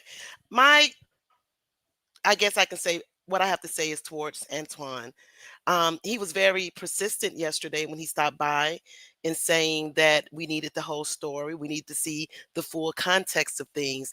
And there are some things that I feel as though him being an interviewer, where he kind of missed the mark as far as telling the story. One, Julia McKnight and Brian McKnight divorced in 2003. They were married in 1990. He remarried in 2017. So, from the perspective of most women, we wouldn't give a damn 14 years later if you got married again. However, what we would give a damn about is the fact that he possibly, allegedly fathered 2 children while still married with Julia, because that does attest to Mr. McKnight's integrity and his moral standard. And I still feel, and this I'm going to wrap up, I still feel that I understand that he may not have felt as though he loved his ex-wife. However, he was the one who first came out about 2019 saying that he was estranged from his sons. He's the one who came out and said that he had a problem. What does he said? He was estranged. Oh, that they were made of sin. He's the one who did these things. And regardless of how you feel, he is a father. And if he's a father who truly loved his children as a father or a parent is supposed to, he would not have said those things publicly towards his children. And we're not even going to get on the fact that Nico passed away and the comments that you made then at that time and made it about yourself. So he's out of order. And that's all I have to say, Queen. And thank you for allowing me to come up. Oh, absolutely. Thank you. Thank you, too. Very, very, very in-depth response. Thank you, Tutu. Let's go to Simone Wealthy. Welcome. What are your thoughts on tonight's conversation? Good evening, Queen. Good evening, Palace. The interview to me was a softball interview. It's just 2 men who are very much alike speaking. To me, it proved what I've always known about him personally and in the public. He is not a nice person. So all of the things that he's saying is a reflection of himself. I urge people to look at Julie's interviews that she's done, and it's a night and day difference. He thinks he's hurting her by saying these cruel things about her and her older children, but he's only hurting himself. And the proof, every time he speaks, he opens this up. And I didn't know anything about the Mark Lamont Hill situation, but I do know facts that he had a situation with Tom Joyner and Sybil. He had a situation in the city I'm in with the radio host and the staff there. He has always been consistently an a-hole. But please go buy Julie's book and support her because he is suing her for defamation. Thank you All for right. All right. Thank you, Simone Wealthy. We appreciate it. Listen, they come up, we got some heavy hitters coming up here. Weekends, what are your thoughts? Welcome. Good evening, Queen. Good evening, Palace. So I have a slightly different perspective. I am not a Brian McKnight fan in any stretch of the imagination. However, I still feel as if when she made the choice to have those children, she wasn't guaranteed a relationship with him. And at 18 years old, yes, she's very young, but at 20, boys do not mature as fast as girls. So they were about on the same playing field. And I feel like he has stayed at the same level of maturity that he was when he had his first child. She has grown up and she has grown past the situation, but he has not. And that is why there's so much anger in a lot of the things that he says. And you can tell he's intentionally being hurtful towards her and towards his children. But I think we also need to kind of teach our young girls that it's always mama's baby, daddy's maybe. When you get pregnant, at the end of the day, no matter how much responsibility we know that man is supposed to have, only you walk away with a baby at the end of the night. And so the idea that the men are always going to be as responsible, we can't ever guarantee that. But for women, we bear the responsibility of taking, we have to protect ourselves because we're the ones, for lack of a better phrase, left holding the bag. Thank you, Queen. All right. Thank you for coming up. That's Weekends. She came and listen, she said what she said. Gently, welcome. What are your thoughts? Hey, Queen. Hey, Palace. Okay, so this is my thought. Personally, I don't care for Brian McKnight. I think he's an asshole. I think he's a jerk. I think he's completely deplorable. He is very diabolical. I just feel like as a man, even if you felt that way, some things you should just take to the grave. Even if you felt that way about these children in her, at the end of the day, as a man, take ownership and responsibility for the bed that you laid in the bed that you made. So for me, he doesn't get any grace with me. And Black women, put our money where our mouth is. Do not support this man. He isn't even thinking about his lineage with the grandchildren that's left over because we don't even know about the grandkids. Like, it doesn't seem like he had a relationship with his sons. So if he didn't have a relationship with his sons, he definitely doesn't have a relationship with those grandkids. So for me, it's a no for me. Some things are better left unsaid. This interview did not make him look good. It did not give me a different perspective of him, even though I seen clips and stuff about him. He literally just solidified what the clips confirmed for me. He just confirmed it in real time. So for me, it's an absolutely no. And I'm just disgusted with Brian McKnight, and it's a no for me. It's a no-go. Ooh, she said what she said. That was Gently K. Coy, period. Listen, anybody, is there a man out there with a perspective? Is there a man out there with a perspective that they would like to share? Let me drop the link, wait a few more seconds, and then I think I have a super chat where somebody wants to comment. If you cannot come up, if you don't feel comfortable coming up, feel free to participate from the chat.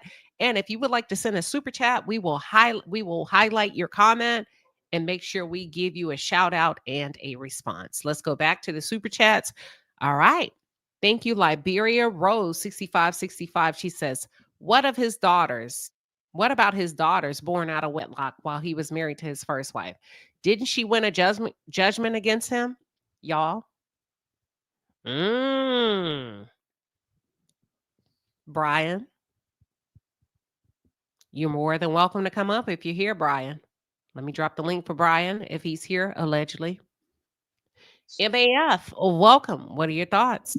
Yes, Queen, thank you for welcoming me. I want to give you a little background on the Adventist Church.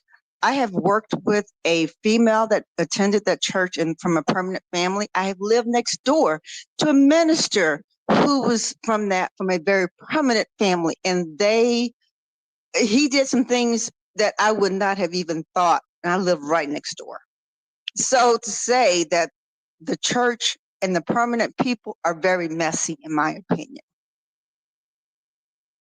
That's what I want to say. And Okay. I do not care for Brian McKnight. I will not support him. If you, as a parent, there's certain things you will not say, even if you believe them, you do not put that on your children, because you are a father and a mother. There's parental responsibilities. To me, I have no words for a man who would say, even though, as I say, he laid with her, he conceived the children with her, he seeded the egg, he fertilized that. So he's definitely responsible, but he is who he is. So, and the one he's with now is an Asian descent. I have nothing against this woman, but God bless her also. I'm sure he hasn't changed his ways. He might pretend, but a mask is definitely there. Thank you for entertaining me. All right. Thank you for coming up and sharing your opinion. That was MAF. Whew. Listen, we don't sugarcoat over here. They shoot straight from the hip. We don't monitor. These are grown folks. That's why I told y'all, give me a chance. I think it was, I don't remember who. I was like, let me warm up first. Y'all are sometimes, I love the fact that we have a shared audience amongst YouTube, but sometimes y'all go to channels that just get right in and they're going to fire off. And that's fine. That's their style. We warm up a little bit. We like to give all viewpoints and then we're going to go in and really, really talk about it. So that's it. Well, with that being said, that's all we got. Thank you all for tuning in. We were able to break down the controversial interview that everybody's talking about regarding Brian McKnight and his interview with Anton Daniels. Listen, my shattered dreams and broken heart. Now I sit all alone, wishing all my feeling was gone. I gave my best to you, nothing for me to do, but I one last cry,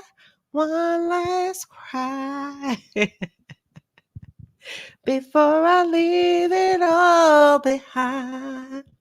I gotta put you out of my mind this time.